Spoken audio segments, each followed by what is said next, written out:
Claire, the purpose of a labour exchange is to provide employment, temporary or permanent. The fact is, I can't guarantee or recommend any applicant. Unless they have a criminal record, I'm in no position to say whether they're reliable or not. It will be for 3 weeks only, monsieur, and the pay is good, But I can't guarantee that the man you employ can be trusted. I merely type out the details of the job offered and post it on the notice board. You must then choose from those who apply. I am newly arrived in England, monsieur. It will be difficult for me to judge. I tell you what.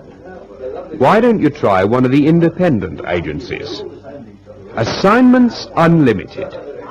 Grosvenor 5995. The address, if you wish to call on them, is 33 Half Moon Street. Aubrey Mason at your service.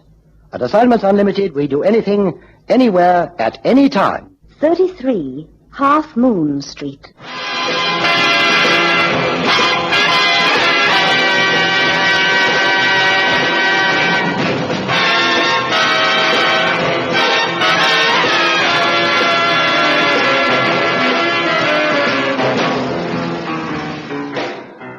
Chips for the Fishmonger. Not all the tasks undertaken by Assignments Unlimited are spectacular or particularly dangerous. In fact, the unusual is the exception rather than the rule. The nervous little old Frenchman who came into my office requested the services of our organization for a task which was mundane in application and only unusual in a theatrical sense. I'd already mentally slotted Cannon into the vacant niche and wondered what his reaction would be. Monsieur Paul Duclair, for such was the client's name, wished the services of a night attendant over the preserved body of a dead whale. On reflection, it was perhaps an unusual request. I said so. You did say a dead whale, Monsieur Duclair. A magnificent exhibit. A Greenland whale. I began with a blue sperm whale, but found it too large to transport through the doors of most hulls that I hire. Extraordinary. You see, a whalebone is immensely strong, and I discovered that if the inside of the beast is removed and the carcass inflated with air, it is possible to preserve the outer skin and membrane with formaldehyde. In time, the shell hardens and the air can be released. Well, that's most interesting, Monsieur Duclair. I take it that you then exhibit the whale. Oui. I have had great success in France, and I have now come to your country for a short tour of 3 weeks before I go on to the United States, where I hope to enjoy singular success. Well, just out of interest, Monsieur Duclair, how do you pump up the whale in the first place? Good question. On top of the head is contained a pocket of ambergris. This has a high commercial value, and when removed, leaves a small funnel leading to the interior of the beast. Into this, a hose is connected, and voila! But don't you have to make a cut in the thing to clean it? No, that is done through the mouth. So now we have a good circulation of air that helps to preserve the beast. Some beast. The greatest of all living things, monsieur. The noblest creature in all creation. Yes, I'm sure. But what exactly do you wish us to do? I require a night watchman of impeccable integrity. He will also be required during his tour of duty at night to pump formaldehyde into the creature. It sounds simple enough. Why must the man's character be so blameless? An exhibit of this nature is played to vandals, monsieur. Many times in France have I been accosted by those who would cut into the exhibit to satisfy their morbid curiosity that what I have on show is really the genuine article. Well, needless to say, I have just the man for the job. I'm not sure how you'll take it. It's an odd request, but you may rest assured that no vandal will come near your whale. I am delighted, Monsieur Mason. What were you thinking of paying this night watchman? I thought £15 a night. Cannon will be happy to pump formaldehyde all night for that money. I beg your pardon, monsieur? Cannon, one of our men here. He'll be delighted to take on the job. Where and when must he report? Oh, tonight, if it is possible, at the Exeter Hall in Camberwell. He'll be there. Cannon, you say? That's right. I might send him down this afternoon just to give the place the once-over. That would be admirable, Monsieur Mason. Thank you, and good day to you. Good day, Monsieur Duclair.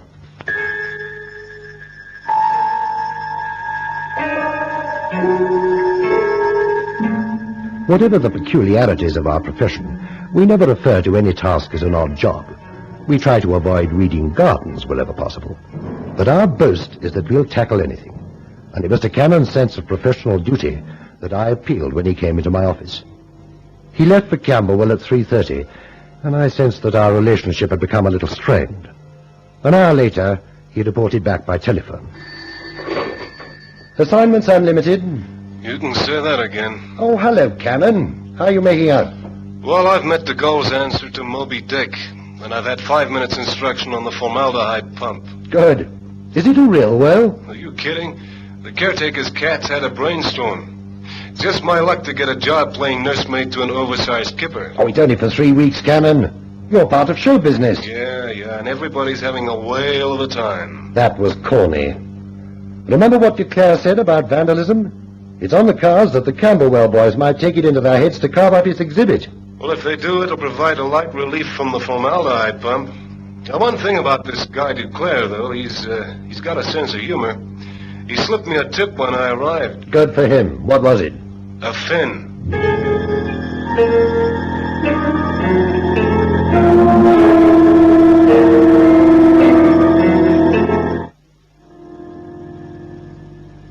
Well, time I was getting home, Mr. Cannon. I locked up everywhere. Yeah, it was quite a night, wasn't it? Who would have thought this dump sported 1,000 Arctic theologists? What's that, Mr. Cannon? Fish fanciers. You know, in all my years as caretaker here, I've never seen such a crowd. And just to look at a whale. Well, now you got a new angle on a poor fish. Look, I'll lock the front door after you. What time are you coming in the morning? Well, I don't usually get here till 10. Then I won't see you, my friend. My French employer says he'll be here at 7. What will you do about supper? There's a shop on the corner that stays open till 2, they say. No, thanks. I'll munch on a sandwich. Good night. Good night, Mr. Cannon.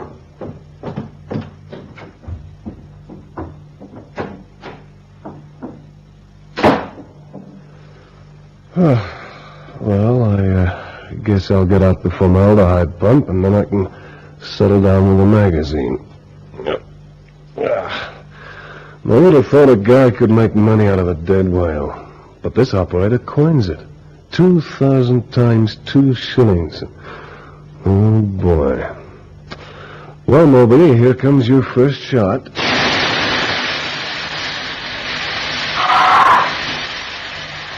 What? Look. Hey, now I must be going crazy.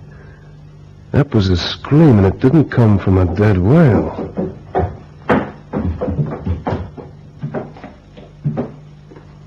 No.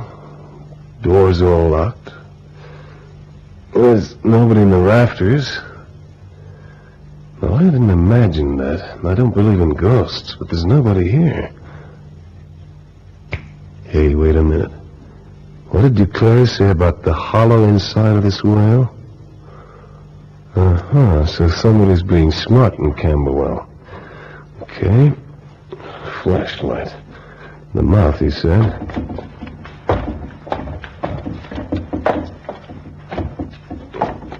Here we are. Okay. The party's over. Come on out of there. Why are you being smart? Come on out, you gut.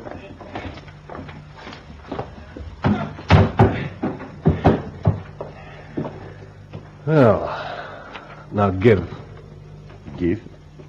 Before I call the cops, you better come clean and tell me what the idea is, hiding inside that carcass. The police? Oh, no. You're foreigners. You mixed up with Monsieur Duclair? No, sir. We are Russians. Russians? Well, this gets screwier every minute. How'd you get in there? We hid behind the veil during the lunchtime closing, then we climbed in through the mouth. How did you know you could get in that way? I think, Anushka, we better tell him everything. We, Anushka and I, are from the Russian Moskayev dancers. You have heard of the Moskayev folk dancers? You were on at the Empire Hall. That is so. We came here from France, and it was in France when we first saw the veil and learned that the interior was hollow. The Moskayev company is due to return to Russia on the day after tomorrow, and Anushka and I decided to escape. Escape? From what? From Russia, sir. Oh, you mean political asylum? Yes. But that doesn't explain why you hid out inside a dead whale. If we ask for political asylum in England, it would be granted, but it would be easy for the Russian Secret Service to find us. They are most efficient and would track us down wherever we went. And so, Anushka and I hit upon a plan whereby we might vanish without trace. You see, sir, the Veil is to be shipped to America. They have a large supply of food and water, and it was our intention to stay hidden inside the Veil until it reached the United States. We could come out at night when all was quiet and hide back inside during the day. Once in America, we know where we can find friends. Well, what do you know? That's one up on Jonah. You mean you got all that trouble just to get to the States? The Russian secret police do not take kindly to escapists. We have families in Russia, sir. Mm-hmm. You know, you don't have a bad plan at that.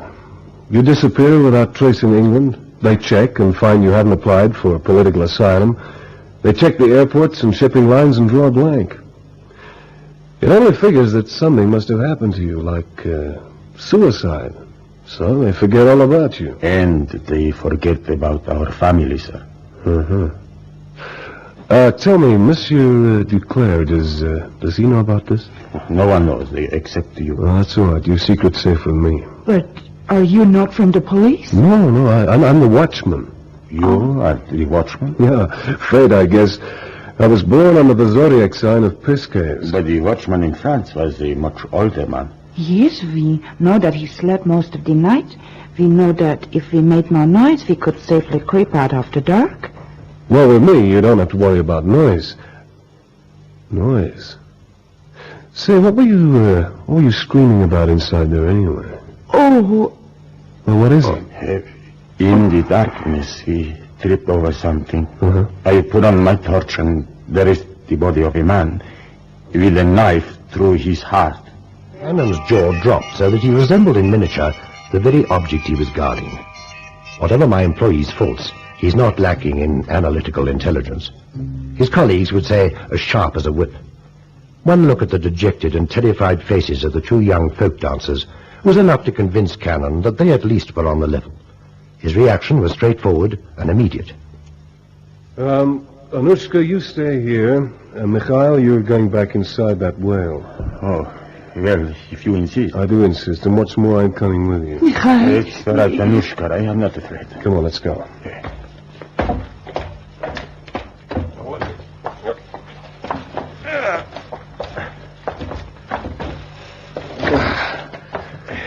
Yeah.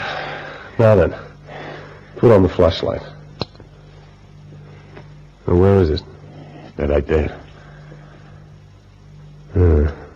As you said, a knife through the heart. Do you know this man? I think I have seen him somewhere. I cannot be sure. Well, have a good look. The formaldehyde must have seeped into him. He's well preserved. How long do you think he's been there? Well, should I know? You only stumble on him by accident. The way he's preserved, he could have been there months. Okay, let's get out of this mausoleum. It gives me the creeps. Are you just going to leave the body there? Sure. In this country, in cases of murder, the body's left where it's found, untouched, so as not to hamper the work of the police. Oh. Here we go. You first. What? Okay, now me.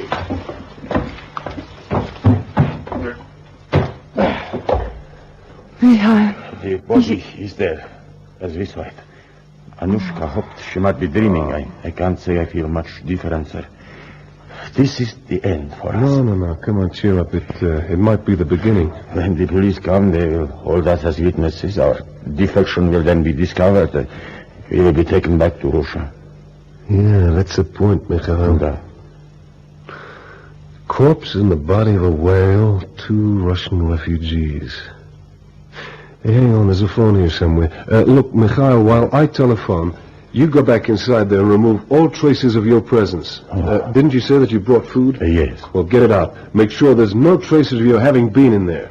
If there's the slightest clue to link you with the dead man, you'll wind up here the same as you would in Russia.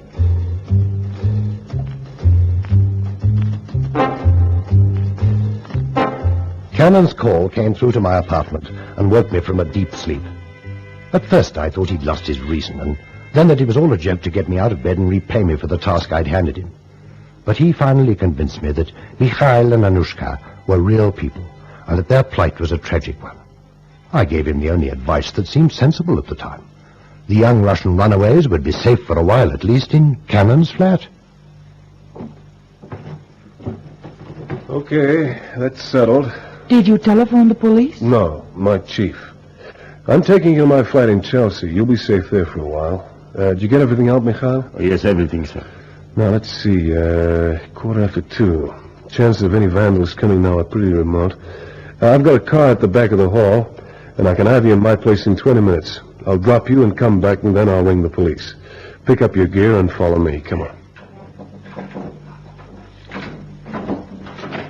Go right in. Oh. Oh, it's strictly a bachelor's apartment, ma'am, but you could give it the feminine touch. I don't know how to say thank you. Well, then don't try. Help yourselves to anything you want. I must get back to the whale. Oh, the whale? Well, don't tell me you forgot. Oh, Anushka, the candle. I left the candle. What are you talking about? You told me to make sure nothing was left inside. I lit the candle so that I could see properly. I left it burning. You left a candle burning inside? But the blubber, the formaldehyde, that fish is more inflammable than an oil refinery. Yeah, let me through, will you? Excuse me. Thanks. No further, sir. Huh? The roof's going in any minute. Well, it'll be gutted. The entire building will be gutted. Yeah, it looks like it, sir. Monsieur Cannon, I've looked everywhere for you, I thought you might still be inside. Monsieur Duclair, well, it looks like my first job as a night watchman got off to a bad start. Oh, do not distress yourself. It was well in short, but how did it happen? Well, that's quite a question. I'm not sure. But where were you when it happened? I was having a smoke. Tell me just what you did, Monsieur Cannon. Well, I pumped in the formaldehyde like you showed me, and then I sat down on the bench to have a smoke. Suddenly, the whale started to smoke too. You know what I mean? Yes, a stroke of luck. Luck? The whale is in short, as I said. I do not regret losing it. But it's burned down the entire hall. The place is a raging inferno. There'll be nothing left. No, nothing left. Absolutely nothing. And, that's about everything, Chief. Now, what makes you so suspicious of Monsieur Duclair? I don't know. It's maybe the way he looked at that fire. He was enjoying it. Seemed like he was hoping the thing would be destroyed. Oh, it might just have been the excitement. The entire building was razed to the ground. There's nothing but a heap of ashes. Well, don't you see? That body inside the whale was reduced to a heap of ashes, too. Whoever that guy was, he wound up in his own crematorium. Yes, I checked on the Russian dancers. They're officially listed as missing. Mark you, that doesn't mean they weren't responsible for the killing. We've no idea who that man might have been, and now it seems we'll never know. Just supposing he was an official of the Russian secret police. Yeah, sure. Well, I'm going to cry about that. Oh, that's not the point. This is England. Well, no one has the right to take another man's life. Okay, Chief, thanks for the moral lecture. I'm serious. If those two youngsters did kill a man from the Russian police, then they must be handed over to the authorities. Well, you're right, of course, as always. But how are we going to prove who he was? How can we even prove that there was a man in there in the first place? There's nothing left, not a single solitary thing. Yes? Monsieur Duclair to see you, sir. I'll send him in, please. No. What do you suppose he wants? Well, he won't have come to congratulate us on our efficiency as night watchman. Bonjour, Monsieur Mason. Monsieur Cannon? Monsieur Duclair? Most regrettable about the exhibit, Yes. Won't you take a chair? Thank you. I explained to Monsieur Cannon that financially there is nothing to worry about. The exhibit was well insured, and I shall suffer no financial loss. I'm glad to hear that. But I shall require your assistance. You're going to pump up another whale? Oh, no. It concerns the insurance. At the time of the accident, I was in bed in my hotel. In fact, the hall porter woke me and told me of the disaster. Monsieur Cannon was in charge of the exhibit at the time, and I would like a statement from him accepting full responsibility. Now, just a minute. You may be insured, but we're not. If you read your contract, you'll find the indemnity clause in case of accident. Oh, it is not that, monsieur. I require a letter only to show that the exhibit was destroyed by accident. To please the insurance company, you understand, huh? Yes, I do. Of course, I would pay for the service. When do you want the letter, Monsieur Duclair? I would like to get it off to France as soon as possible. It will save me the journey over there. If the insurance company is satisfied, they will pay out through their London office. I'll get onto it right away, monsieur. This afternoon? Perfect. Thank you. Well, good day, gentlemen. Goodbye, Mr. Bye, Clare. Monsieur Clare. You know, Chief, something about that whale smells awful fishy. Perhaps. But I wonder why he doesn't just hop over the channel and collect the insurance money. Maybe he doesn't want to show his face in France. Show his face? Cannon, I wonder. Chief, I don't like that look. Are the Russian runaways still in your flat? Where else? You're sure no one's seen them? Certain. I can't stall the cleaner forever, but he's been stalled before. For a different reason, naturally. I can guess what it is. I want to have a talk to them.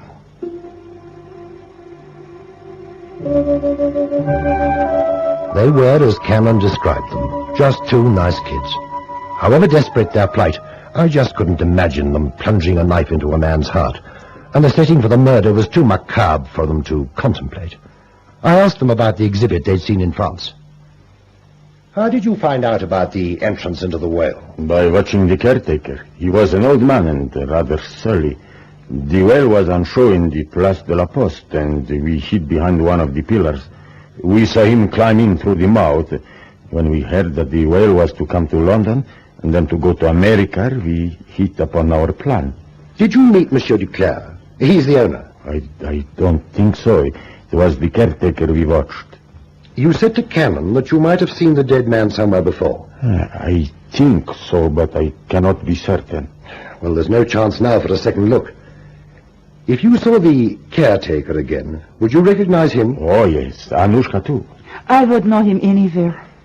I'll just use your phone, Cannon. What hotel is Duclair in? Regent Palace.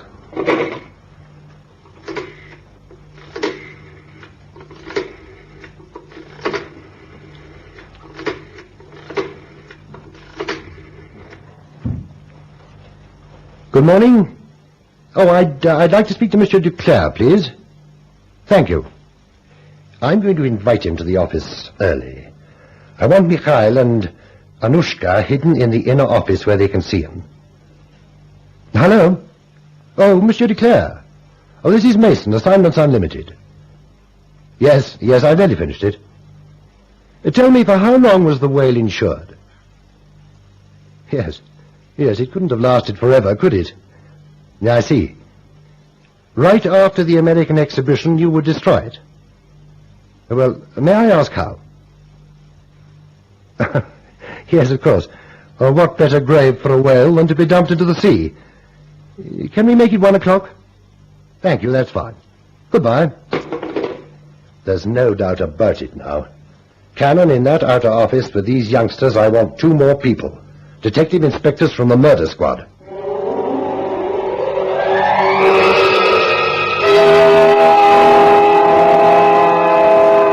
The stage was set for Monsieur Duclair's arrival. The police officers were fully briefed, and Mikhail and Anushka waited apprehensively. When Duclair arrived, they recognized him immediately, not as Duclair, but as the old caretaker. Publicity photographs of the real Duclair were immediately seen to be those of the dead man and the whale. Cannon, for once, was impressed. Well, not bad, Chief, not bad at all. But, what made him do it? Jealousy, probably. Like you, he didn't fancy having a whale as a bed companion, while his employer lived off the fat of the land. The fat of the whale. Oh, all right. He murdered his boss and left his body inside the exhibit. Later, all evidence would have been removed when the whale was dumped in the Atlantic. Cunning. But he couldn't take a chance on going back to France. He might have been recognized by someone in the insurance company. So he had to stay undercover. Undercover? That reminds me, 2 Russian dancers have to be smuggled into the States somehow. Funny you should mention that. I was just about to brief you on your next assignment. Oh, no. Well, there you are. That's how the fishmonger had his chips.